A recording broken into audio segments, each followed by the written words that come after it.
With me in the studio is a woman who's been very successful in the city. Louise Cooper is a financial analyst and commentator and a mother. And is champing at the bit to discuss Nigel's comments. But first of all, Nigel, you said that... Well, just get the ground rules here clear. If you're a television presenter, right, you can have a baby, and you can have a baby and come back, no problem. If you're a dentist, you can go. If you're a financial markets analyst, you can take time off and come back. If you're working on a brokerage desk, right, which I did for many, many years, I would not even take a fortnight's holiday because that was too long to be away from those accounts. So I was being very, very specific. Except you said there was no sexual discrimination, you believed, against women in city firms. Well, city firms... What do you base that on? City firms are far more hard-nosed and look at the bottom line. And I do not believe the reason women are paid less in the city is because we have gross discrimination. Louise? You know, I try hard not to lose my temper on air, and I really try hard not to insult people on air. Don't hold back. But I'm sorry, Mr. Farage, for you, I'm going to make an exception. Because what you are saying is laughable. Is it? You are talking out of your bottom. So why are women paid less, Let Louise put the case. And for all the working mothers out there who are battling day to day, and I know lots of them in the city, but not just in the city, but elsewhere as well, who are discriminated against, who are paid less than their male colleagues, who are looked over for promotion, I say on behalf of them, shame on you. And I say double shame on you because you actually have daughters. What kind of example are you setting to your daughters by saying what you said? So are you saying that the banks and brokerage houses in the City of London are openly and clearly discriminating against women today?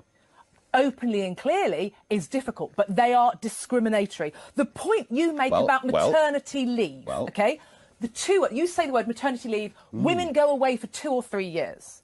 I had a child, I had 4 months maternity leave. You know, the maximum you can take is 12. So why this, women go away for 3 years? So that's the first comment, maternity leave. Yep.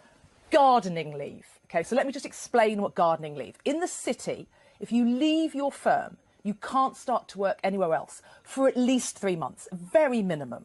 Most firms have 6, 12, 18 months of gardening leave, OK? So that costs the firm, because you leave on day one with your black bean bag, that costs the firm that you were hired with, and the new firm are willing to wait 6, 12, 18 months for you to turn up.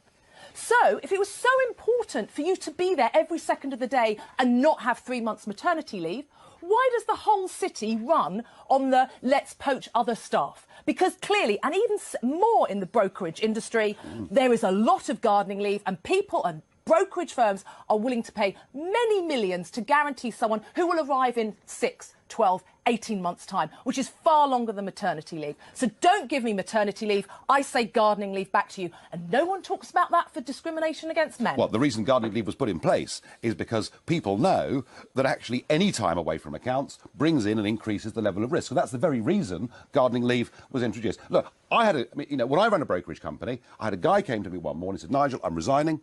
I'm going to do the childcare at home because my wife's got a better job than me. And there are now 1 million men who are at home bringing up children. I'm making a general point that in a fiercely competitive world like the brokerage end of it, that women are disadvantaged if they have children. Now, that is a simple statement of fact. So there is discrimination against women who have children. That's what you're saying. In the city, they are discriminated I'm making the point that lifestyle choice of having a family makes it harder to... It doesn't make it impossible, and there are some people that manage it, but that, I think, explains why women are paid less. Okay. I do not accept that the City of London now discriminates heavily against women. I don't accept that. No, I don't accept that at all. Right, you're saying women who have families are discriminated against. Women who decide to have children are discriminated against. No, they're not discriminated against.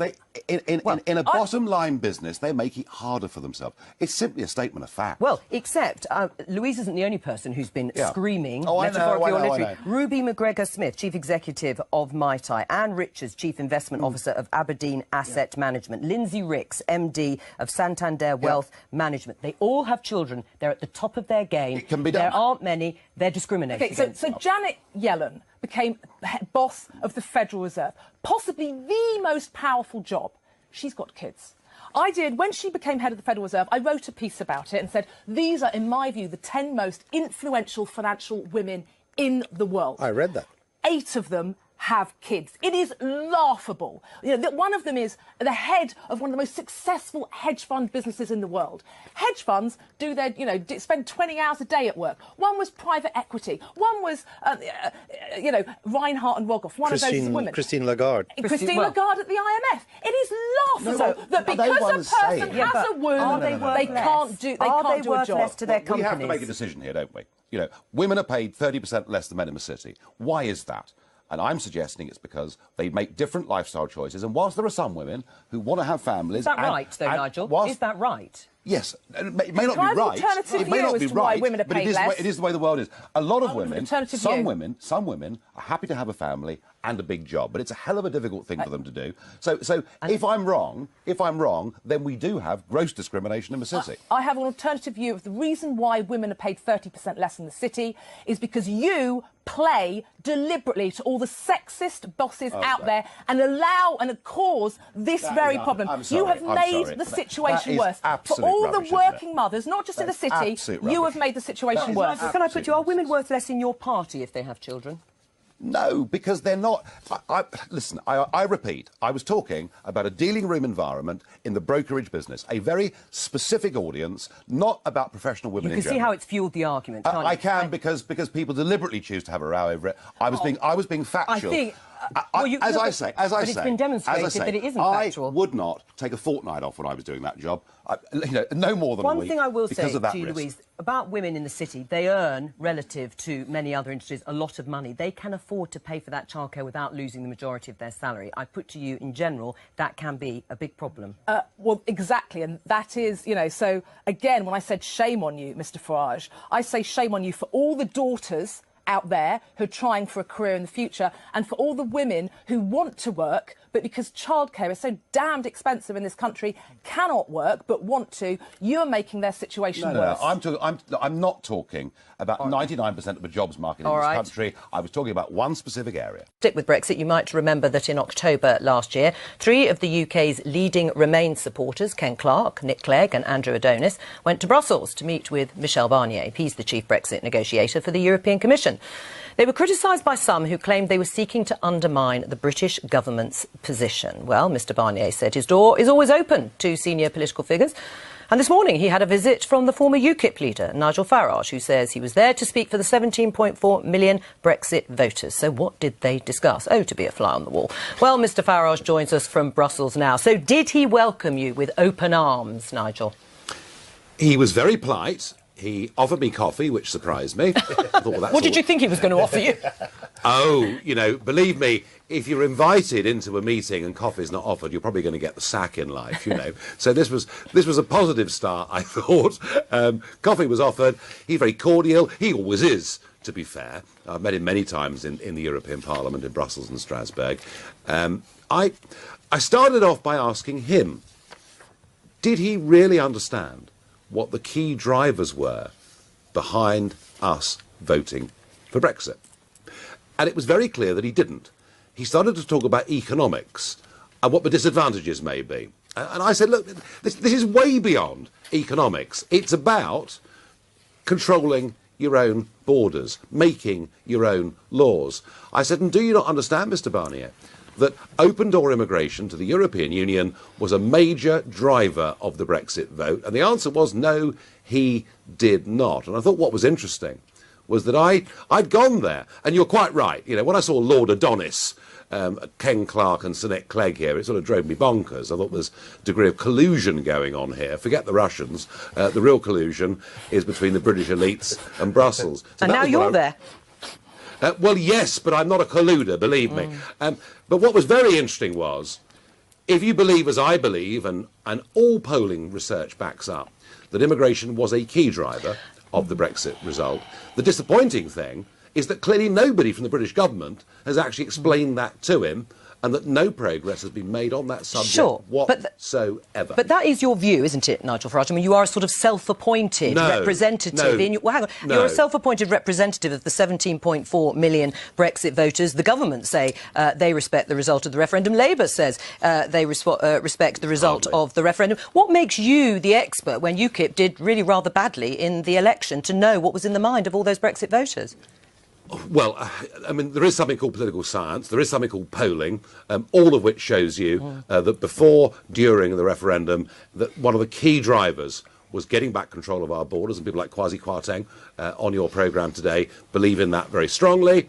And when I said I was coming to represent the view of the 17.4 million voters, it was utterly justified when I saw the incomprehension in his face that this had been a key issue. Look, I don't doubt that Mrs May will take us out of the European Union, but this big key issue of immigration that everybody finds too embarrassing, too awkward to discuss, they'd rather just brush it under the carpet, it's still there, out in the country, people do still care about it. I mean, is it any wonder we have an NHS crisis when we have a population growing by 500,000 a year?